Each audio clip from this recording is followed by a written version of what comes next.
বিবাহিত জীবন ১৫টা বছর পার করে দিলাম। প্রবাস জীবন ১০ বছর ধরে চলছে। আমি প্রবাসে আছি ১০টা বছর হয়ে গিয়েছে। বিয়ের ৫ বছর পরেই আমি প্রবাসে চলে এসেছিলাম। বউ, ২ টো মেয়ে, ফুটফুটে মেয়ে তাদেরকে ছেড়ে। বিয়ের আগেও বিদেশ করেছি ৮ বছর। তারপরে ছোট্ট একটা বাড়ি করেছি।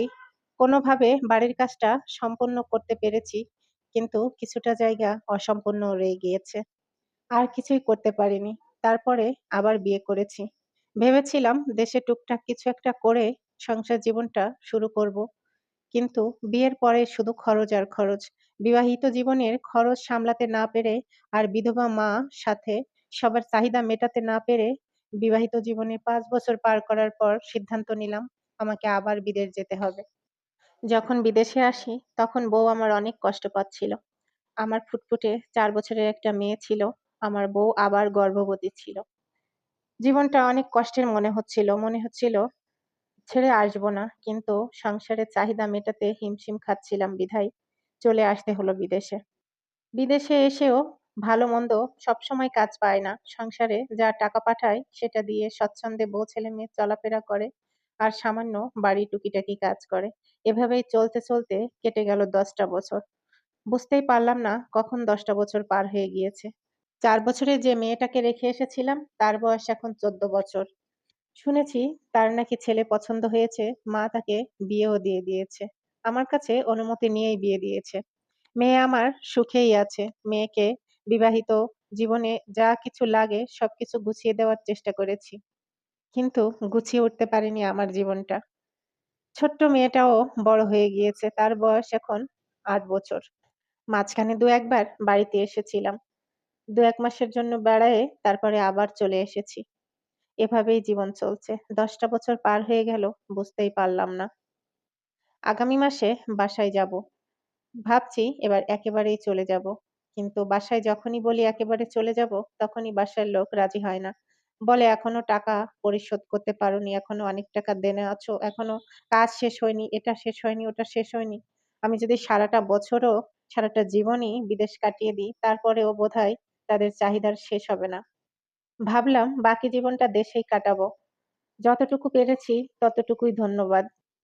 অল্প কিছু সম্বল নিয়ে দেশে ফিরবো এই যখন বউকে বলি, বউ বলে আরো কিছুদিন থেকে আসতে। মাঝখান থেকে কিছু তর্ক-বিতর্ক হয়। বউ রাজিই হয় না আমি যেন দেশে আসি। কিন্তু আমার আর মন বিদেশে থাকতে চায় না। তাই আমি সিদ্ধান্ত নিলাম যে আমি দেশেই চলে আসবো। ১০ দিন বাদে আমার বিমানের টিকিট কাটা হয়েছে। আমি বাসায় আসবো। মনটা অনেক অস্থির। অনেকদিন বউকে কাছে পাইনি। অনেকদিন মেয়েদেরকে দেখিনি, মাকে দেখিনি। মনটা সবসময়ের জন্য অস্থির হয়ে আছে। দিন আর কাটে না। মনে হচ্ছে যতটুকু পারবো, যেভাবে কাজ করব সেভাবেই ভালো থাকবো।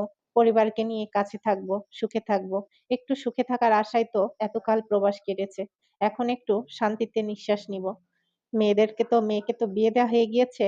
অন্যটাকে কোনোভাবে কাজ-টাজ চালিয়ে নিবো আর লেখাপড়া শিখিয়ে তাকেও বিয়ে দিয়ে দিব।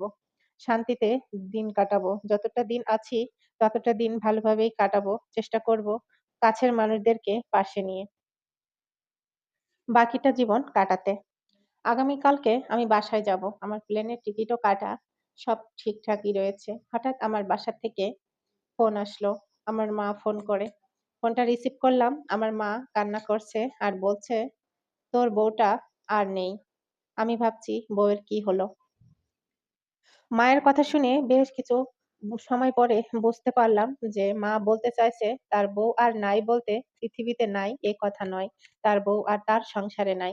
সে তার বাসায় আসার কথা শুনে অন্য কারোর সাথে অন্য কারোর সংসার জীবনে চলে গিয়েছে।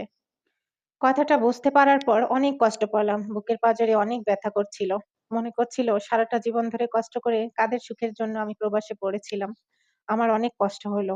যন্ত্রণায় বুকটা ফেটে যাচ্ছিল। মনে হচ্ছিল যখন চলেই যাবি তখন আগে কেন গেলি না? এখন কেন গেলি? আর আমার কি অপরাধ সেটা তো একবার বলেও যেতে পারতি।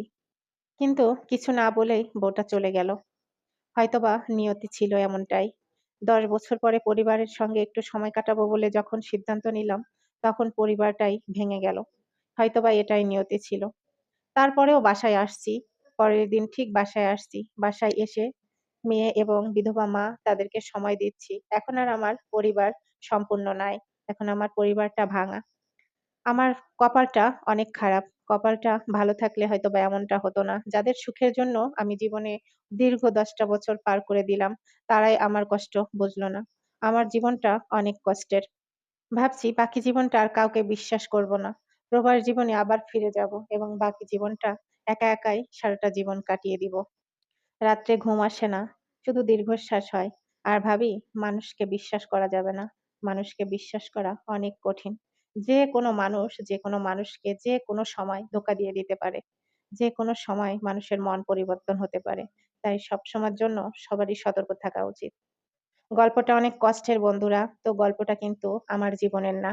সবাই যারা ধৈর্য সহকারে গল্পটা শুনেছেন, আমি শর্টকাটে বলার চেষ্টা করেছি। একটা বাস্তব জীবন ভিত্তি করে গল্পটা আপনাদেরকে শোনালাম। গল্পটা কেমন লেগেছে সামান্য আপনাদেরকে শোনাতে পেরেছি। সম্পূর্ণ তো গল্পের মাধ্যমে শোনানো সম্ভব না। তবে গল্পটা শুনে বাস্তব জীবনের অভিজ্ঞতা হওয়া উচিত। তাই গল্পটা শেয়ার করলাম। গল্পটা কেমন লেগেছে সবাই জানাবেন। ধন্যবাদ। সবাই সাথেই থাকবেন।